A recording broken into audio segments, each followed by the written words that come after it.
ఇక్కడ మన సీతాపల్లి గ్రామం గాంధారి మండలం కామారెడ్డి జిల్లాలో ఉన్నాము. వాళ్ళు సర్పంచ్ అభ్యర్థిగా నామినేషన్ వేయడం జరిగింది. మీ గురించి చిన్న పరిచయం చెప్పండి. నా పేరు పఠాన్ అమ్జద్ ఖాన్.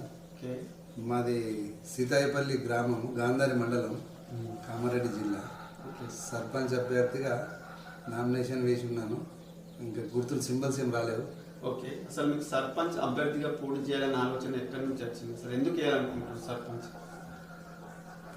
సర్పంచ్ అభ్యర్థిగా పోటీ చేయాలనే ఆలోచన కాదు. రాజకీయాలలో గత 25 సంవత్సరాల నుంచి రాజకీయాలలో ఉన్నాము.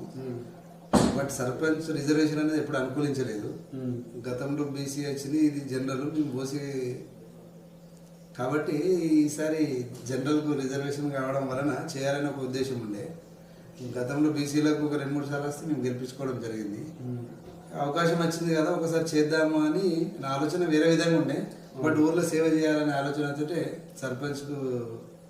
ఓకే, అసలు మీ రాజకీయ ప్రస్థానం ఎక్కడి నుంచి మొదలైంది సార్? మా రాజకీయ ప్రస్థానము 1998లో మా రాజకీయ గురువు అని చెప్పచ్చు. మాజీ సర్పంచ్ ఉంటే వరుసగా 3 టర్ములు చేసిండు ఆయన. సింగసాని శివయ్య అని తన బోధనలో ఉంటాడు. తన దగ్గర రాజకీయ ప్రస్థానం అనేది రాజకీయం చేయాలనే ఆలోచన వచ్చింది. అప్పట్లో నేను దళంలో పనిచేసిన 92 నుంచి 99 వరకు, 98 వరకు. సో అప్పుడు బయటకు వచ్చినాక రాజకీయాలు అంటేనే కరెక్ట్ అని ఎంచుకొని రాజకీయాలలో. అంటే ఏ పదవి చేపట్టారు? ఇంతకుముందు ఏ పదవి చేపట్టారు? నేను ఎంపీటీసీగా ఫస్ట్ కోఆప్షన్ మెంబర్గా చేసిన తెలుగుదేశం పార్టీలో.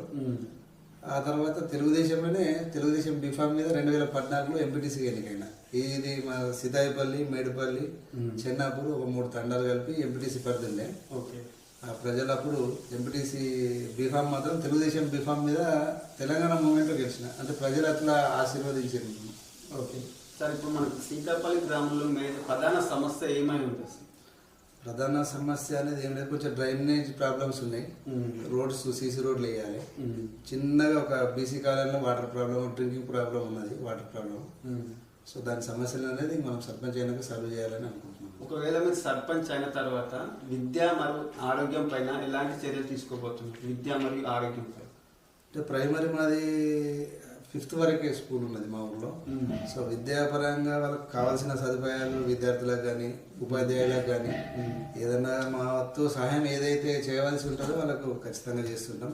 అందులో స్కూల్ బిల్డింగ్ అనేది కూడా కరెక్ట్గా లేదు, మాది ఊడుస్తున్నది, చాలా పురాతనమైనది. సో ఎమ్మెల్యే గారు కాంగ్రెస్ పార్టీ అధికారం ఉన్నది, ఎమ్మెల్యే మదన్ మోహన్ రావు గారు ఉన్నారు కాబట్టి తన సహకారంతో రోడ్లు కానీ డ్రైనేజ్ వ్యవస్థ కానీ స్కూళ్ళు కానీ పిల్లలు కూడా మొన్న యూత్ పిల్లలు లైబ్రరీ పెడితే బాగుంటుంది అంకుల్ అని అంటున్నారు. సో నేను సర్పంచ్ అయినాక ఎమ్మెల్యే గారి సహకారంతో ఇవన్నీ స్టెప్ బై స్టెప్ అభివృద్ధి చేస్తాను అనుకుంటున్నాను. ఆరోగ్య శిబిరాలు కూడా ఏర్పాటు చేస్తారు ఇప్పుడు మన ఆరోగ్యం విషయం? ఖచ్చితంగా అంటే ఆరోగ్య శిబిరాలు ఏర్పాటు చేస్తాం, క్యాంపులు పెట్టిస్తాము. బట్ అవసరాల నిమిత్తం చేయవలసి వస్తాం. మనం ఏదో చెప్పుకుంటే కాదు. ఇప్పుడు అనేది ప్రజలు నిత్య ఎట్లుంటుంది అని అంటే మనం ఈరోజు చెప్పింది రేపు జరగకపోవచ్చు, కానీ రేపు జరగవలసింది వేరే ఉంటాయి. సో ప్రజలకు అనుకూలంగా మనం పని చేసుకుంటూ పోతేనే ప్రజలలో మనకు సింపతి, ఒక గుర్తింపు అనేది ఉంటుంది. మెయిన్గా గ్రామ స్థాయిలో యువత మహిళల పైన ఎలాంటి చర్యలు కార్యక్రమాలు చేపడతారు సర్పంచ్ అయిన తర్వాత?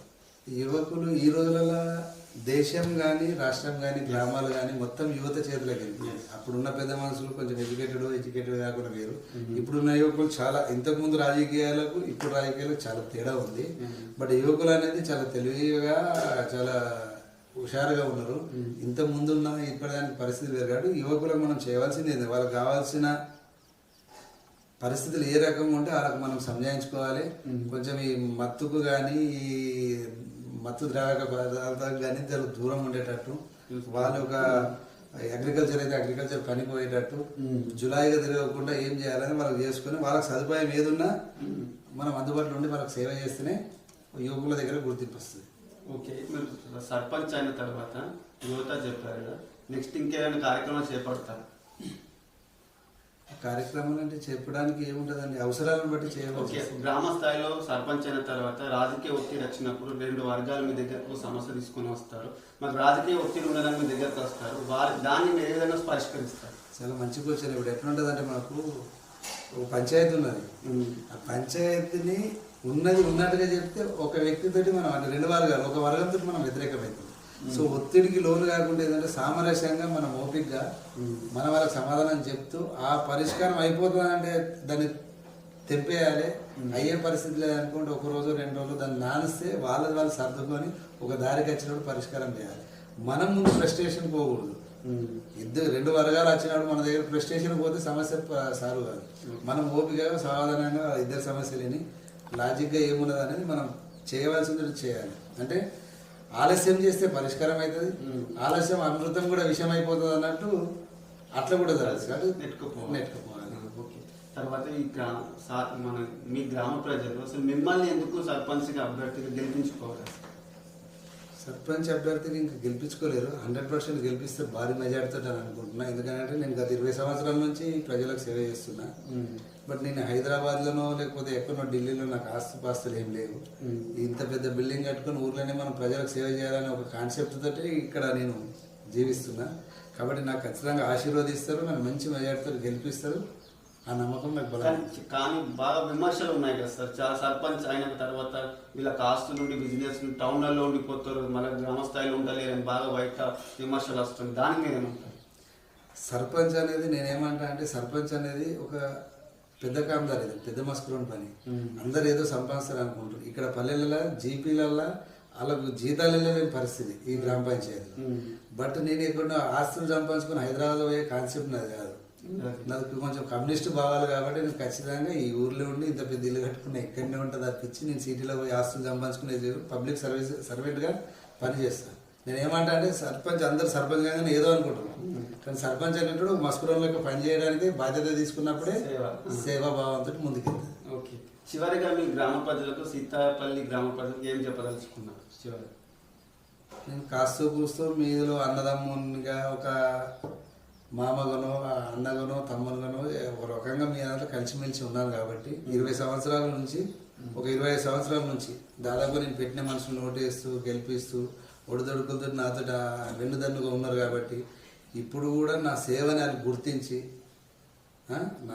గుర్తించి నాకు బ్రహ్మాండమైన మెజార్టీ ఇచ్చి గెలిపిస్తారని నేను ఆశిస్తున్నాను మా గ్రామ ప్రజల తరఫున. ఓకే, థ్యాంక్ యూ, ధన్యవాదాలు.